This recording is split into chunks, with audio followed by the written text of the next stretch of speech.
ഇവിടെ നേരത്തെ ഇന്നലെ നദാൻസിലെ ആണവ കേന്ദ്രത്തിൽ US ആക്രമിച്ചെന്ന് ഇറാൻ ആരോപിച്ചിരുന്നു. അതിൻ്റെ ഉപഗ്രഹ ചിത്രങ്ങൾ ഇപ്പോൾ പുറത്തു വന്നിട്ടുമുണ്ട്. സുഹൈൽ മുഹമ്മദ് തുടരുന്നുണ്ട്. സുഹൈൽ, അവിടെ ആണവ വികിരണത്തിനുള്ള സാധ്യതയുണ്ട് എന്ന് IAEAയുടെ അവിടുത്തെ അംബാസഡർ പറയുകയും എന്നാൽ റാഫേൽ ഗ്രോസി അതിൻ്റെ കൃത്യമായ വിവരങ്ങൾ കിട്ടിയിട്ടില്ല എന്ന് പറയുകയൊക്കെ ചെയ്തതാണ് ഇന്നലെ.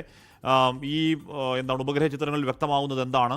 ആണവ വികിരണത്തിൻ്റെ ഏതെങ്കിലും പോസിബിലിറ്റി അവിടെയുണ്ടോ സുഹൈൽ? നിലവിൽ ആണവ വികിരണത്തിന്റെ പോസിബിലിറ്റി ഉണ്ടോ എന്ന കാര്യത്തിൽ വ്യക്തത വന്നിട്ടില്ല. പക്ഷേ ഇന്നലെ നദാൻസ് ആണവ കേന്ദ്രത്തിന് നേരെ ആക്രമണം ഉണ്ടായി എന്ന് ഇറാൻ സ്ഥിരീകരിച്ചിരുന്നു. ഇറാന്റെ ഈ പറയുന്ന പോലെ തന്നെ UN വാച്ച് ഡോഗ് ആണ് ഇന്റർനാഷണൽ അറ്റോമിക് എനർജി ഏജൻസി. അതിന്റെ ഇറാൻ അംബാസഡർ തന്നെയാണ് ഇക്കാര്യം വ്യക്തമാക്കിയത്. പക്ഷേ ആണവ നിലയത്തിന്റെ ആക്രമണം ഉണ്ടായെന്ന കാര്യത്തിൽ ഇസ്രയേലോ അമേരിക്കയോ യാതൊരുവിധ സ്ഥിരീകരണം ഉണ്ടായിട്ടില്ല, അല്ലെങ്കിൽ അതുമായി ബന്ധപ്പെട്ട് പ്രതികരിക്കാൻ തയ്യാറായിരുന്നില്ല. അതിനിടെയാണ് നദാൻസിലുണ്ടായ ഈ ആണവ കേന്ദ്രത്തിന് നേരെ ഉണ്ടായ ആക്രമണത്തിന്റെ എന്ന് പറയുന്ന സാറ്റലൈറ്റ് ദൃശ്യങ്ങൾ ഇപ്പോൾ ഇറാൻ പുറത്തുവിട്ടിരിക്കുന്നത്. അതോടൊപ്പം തന്നെ നദാൻസിൽ മാത്രമല്ല, നമ്മൾക്കറിയുന്ന പോലെ ഇസ്ഫഹാനും ഷിറാസും അടക്കമുള്ള ഇടങ്ങളിൽ ആണവ കേന്ദ്രങ്ങൾ കൂടി ആക്രമണം ഉണ്ടായി ഇറാൻ പറയുന്നുണ്ട്. കഴിഞ്ഞ തവണ ഫോർദോ ആണവ നിലയവുമായി ബന്ധപ്പെട്ട് അമേരിക്ക ആക്രമണം ഉണ്ടായതിന് പിന്നാലെയാണ് അമേരിക്കൻ എയർബേസുകളിലേക്ക് ഇറാൻ ആക്രമിച്ചത്. അന്ന് ഒരൊറ്റ ആണവ ബേസിൽ മാത്രം നേരെ ആക്രമണം ഉണ്ടായപ്പോൾ തന്നെ വലിയ രീതിയിൽ റിട്ടാലിയേറ്റ് ചെയ്ത രാജ്യം കൂടിയാണ് ഇറാൻ. എന്നാൽ ഇന്ന് 2ഉം 3ഉം ആണവ നിലയങ്ങൾക്ക് നേരെ ആക്രമണം ഉണ്ടായെന്ന രീതിയിൽ ഇറാൻ തന്നെ വാർത്തകൾ സ്ഥിരീകരിക്കുമ്പോൾ യുദ്ധത്തിന്റെ വ്യാപ്തി അത് ഏറുമെന്ന കാര്യത്തിൽ ഒരു ആശങ്ക നമുക്ക് വരുന്നുണ്ട്. കാരണം ആണവ വികിരണമൊക്കെ സംഭവിച്ചാൽ നമ്മൾ കരുതുന്ന അപ്പുറത്തേക്കുള്ള വിനാശത്തിലെ കാര്യങ്ങൾ നീങ്ങും.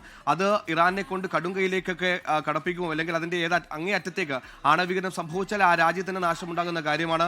അപ്പോൾ അവരുടെ എക്സ്ട്രീം എൻഡിലേക്ക് ആ രാജ്യത്തെ ജനങ്ങൾ അത്രത്തോളം ദുസ്സഹമായ അവസ്ഥയിലേക്ക് നീങ്ങുമ്പോൾ ഏത് രീതിയിലേക്കുള്ള തിരിച്ചടിയിലേക്ക് ഇറാൻ ഇനി നീങ്ങുമെന്ന കാര്യത്തിൽ നമുക്ക് ആശങ്ക ഉണ്ടാക്കുന്നുണ്ട്. എന്നാൽ നിലവിൽ അമേരിക്കയും ഇസ്രായേൽ ഈ ആണവ നിലയവുമായി ബന്ധപ്പെട്ട് നടത്തുന്ന ആക്രമണങ്ങൾ വ്യക്തത വരുത്തുന്നില്ലെങ്കിലും ഇറാൻ ഇപ്പോൾ സാറ്റലൈറ്റ് ദൃശ്യങ്ങളടക്കം പുറത്തുവിട്ടുകൊണ്ട് അവരുടെ ആണവ നിലയത്തിലേക്ക് അടക്കം പ്രഹരമേൽക്കുന്നുണ്ട്. അതുകൊണ്ട് തന്നെ തിരിച്ചറി അത് ഇതിനും അപ്പുറം അതിന്റെ മാക്സിമം എക്സ്റ്റൻഡിലേക്ക് പോയേക്കുമെന്ന രീതിയിലുള്ള സൂചനകൾ കൂടി ഇറാൻ നൽകുന്നു. അതേസമയം തന്നെയാണ് റമാത്ത് ഡേവിഡ് എയർബേസ് അടക്കമുള്ള ഇസ്രയേൽ ഇടങ്ങളിൽ ആക്രമണം നടത്തുന്നത്. പ്രത്യേകിച്ച് ഇന്ന് പ്രധാനമായും ഇസ്രയേൽ ആക്രമണം ഉണ്ടായിരുന്നതെല്ലാം ലെബനൻ മേഖലയിൽ നിന്നാണ്, ഹിസ്ബുള്ള കമാൻഡുകളിൽ നിന്നാണ് ആക്രമണം ഉണ്ടായത്. അതിന് പുറമെ ഇറാനും ഇസ്രയേലിലേക്ക് സമാനമായ രീതിയിൽ ഇന്നും ഒരു വലിയ റിട്ടാലിയേഷനിലേക്ക് ഒരുങ്ങുന്ന വാർത്ത കൂടി വരുന്നുണ്ട്. അശ്വി, ലോകത്തെവിടെയായാലും ഏത് സമയത്തും 24 വാർത്തകളും ഓഗ്മെന്റഡ് റിയാലിറ്റി പാക്കേജുകളും എക്സ്പ്ലെയിനറുകളും വിശദമായി കാണാൻ ഞങ്ങളുടെ YouTube ചാനൽ നിങ്ങൾക്ക് സബ്സ്ക്രൈബ് ചെയ്യാം.